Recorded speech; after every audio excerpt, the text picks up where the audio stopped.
వివేకానంద చనిపోయిన తీరు నిందితుల గురించి తన వద్ద ఉన్న సమాచారాన్ని ఆయన కుమార్తె సునీత మీడియా ముందు ప్రదర్శించారు. హత్యకు కారణాలు జరిగిన విధానాన్ని తనదైన శైలిలో వివరించారు.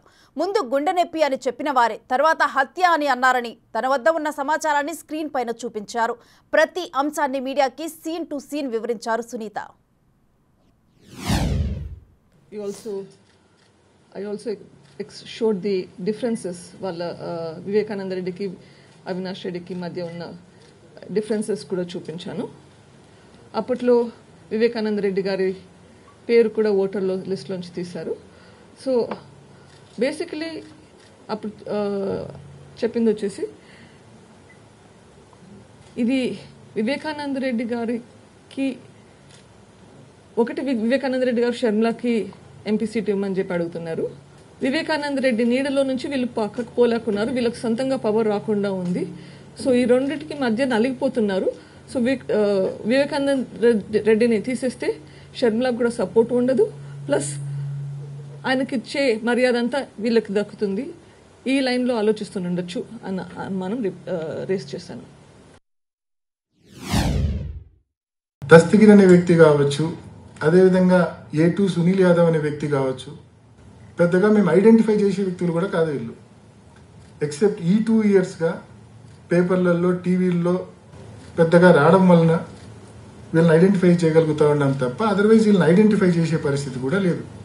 మరి వీళ్ళు వచ్చి మా మీద ఇటువంటి తప్పుడు సాక్ష్యాలకు చెప్పడము, వీళ్ళతో వెనకాల ఉండి సిబిఐ కానీ సునీతమ్మ కానీ ఇలా చెప్పించడము, ఈ రెండు కూడా నిజంగా చట్టాన్ని మిస్యూజ్ చేయడమే. సేమ్ సెట్టింగ్ ఇంకో యాంగిల్లో Gangireddy and Umashankar Reddy closed room setting. So ఇది తెలియని మనుషులతోటి మాట్లాడుతున్నాడంటే నేను నమ్మను. ఉమాశంకర్ జగదీష్, ఉమాశంకర్ అవినాష్. ఈ screen shot Umashankar Reddy phone నుంచి వచ్చింది. This is dated 2/15/2019. Call between this number to the phone from which it came from. ఆ ఫోన్ వచ్చేసి ఉమాశంకర్ ఫోన్. ఆయన సేవ్ చేసుకున్న పేరు అవినాష్ రెడ్డి ఎంపీ. తన అవినాష్ వాళ్ళ ఇంటికి నుంచి ఒకవేళ నువ్వు రాత్రి వచ్చినా కానీ నేను రాలేను, నువ్వేమాట చెప్పడంలే, ఉండరా అని చెప్పడంలే, పోరా అని కానీ చెప్పడంలే, నాకు తెలియదు ఇంకేం చేయాలి, ఇంటికి పోతున్నా పోవా. 14వ తేదీ రాత్రి 0008 అంటే రాత్రి 12:08 అవినాష్ రెడ్డి ఇంటి బయట చూపిస్తుంది. తర్వాత 6 గంటల ప్రొద్దున 6 గంటల ప్రాంతంలో అవినాష్ రెడ్డి ఇంట్లో, మళ్ళీ 8 గంటల ప్రాంతంలో అవినాష్ రెడ్డి ఇంటి లోపల, 9 గంటల ప్రాంతంలో మళ్ళీ అవినాష్ రెడ్డి ఇంటి లోపల, 11 గంటల అవినాష్ రెడ్డి ఇంటి లోపల. అంతేకాదు 11 గంటల ప్రాంతంలో A3 గజ్జల ఉమాశంకర్ రెడ్డి ఇంటి దగ్గర.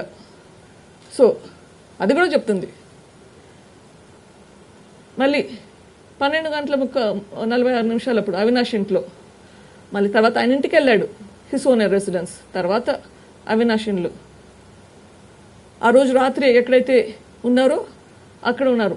మళ్ళీ సాయంత్రం అవినాష్ రెడ్డి ఇంట్లో 4 గంటలకు, 5 గంటలకు, 6 గంటలకు. హత్య జరిగిన ప్రొద్దున 7 గంటలప్పుడు, 9 గంటలప్పుడు, 10 గంటలప్పుడు అవినాష్ ఇంట్లో. మధ్యలో వివేకానంద రెడ్డి గారి ఇంటి దగ్గర కూడా వచ్చారు 8 గంటలప్పుడు. 9 గంటలప్పుడు పోలీస్ స్టేషన్ దగ్గర ఉన్నారు. ఆ టైంలో కంప్లైంట్ రాస్తుంటారు. మధ్యరాత్రి 1 గంటలకు, 2 గంటలకు ఫోన్లు. జనరల్గా ఎంతమంది ఫోన్లు వాడతాం? నా డ్రైవర్ నేను డ్యూటీకి త్వరగా రమ్మానానని చచ్చేలా కొట్టారు.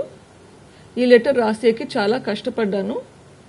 డ్రైవర్ ప్రసాద్ను వదిలేయొద్దు, ఇట్లు వివేకానంద రెడ్డి.